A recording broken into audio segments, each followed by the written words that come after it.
নমস্কাৰ এভৰিৱান, আজি আমি এইটো ভিডিঅ'ত গণিতৰ বদমাছ ৰুলৰ বিষয়ে জানিম।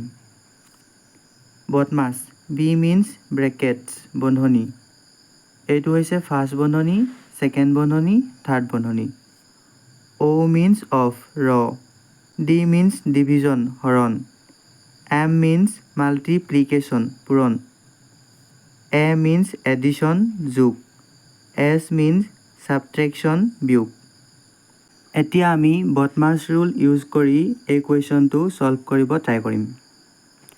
এই কুৱেশ্যনটো ছল্ভ কৰিবলৈ হ'লে বদমাছ ৰুলৰ মতে ফাৰ্ষ্টতে আমি ফাৰ্ষ্ট বন্ধনীৰ ভিতৰখিনি ছল্ভ কৰিব লাগিব, তাৰপিছত ছেকেণ্ড বন্ধনী, তাৰপিছত থাৰ্ড বন্ধনী। ইকুৱেল -15 + 90 হৰণ থাৰ্ড বন্ধনী 89 মাইনাছ ছেকেণ্ড বন্ধনী 9 × 8 প্লাছ ফাৰ্ষ্ট বন্ধনী 33 মাইনাছ 3 × 7 = 21 21।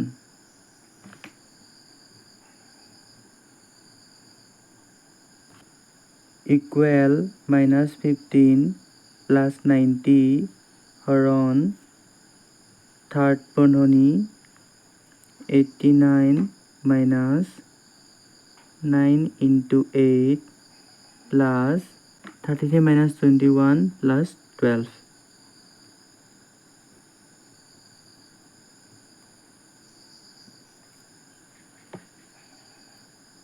ইকুৱেল -15 + 90 হৰণ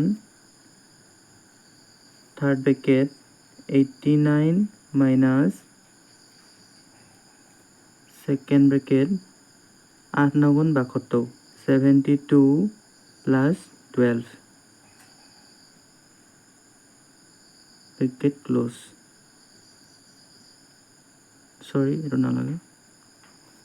ইকুৱেল -15 + 90 হৰণ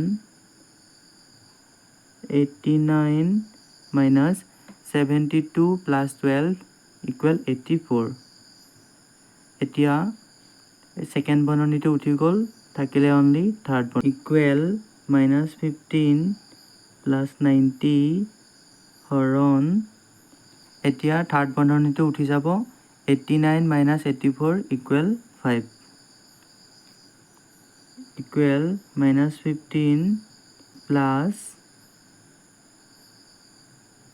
18 18 কিয় হ'ল? 5-এ 90ক হৰণ কৰিলে 18 বাৰ যায়, 5 × 8 = 90 ইকুৱেল 3। ইয়াৰ এনচাৰটো হৈছে +3। +3 কিয় হ'ল? ইয়াত আছে +18 আৰু ইয়াত আছে -15। চ' ডাঙৰ সংখ্যাটোত যিটো চিহ্ন থাকে সেইটো চিহ্নৰে এনচাৰটোত হয়। যিহেতু ইয়াত +18 আছিলে, ইয়াত -15, চ' ইয়াত +3।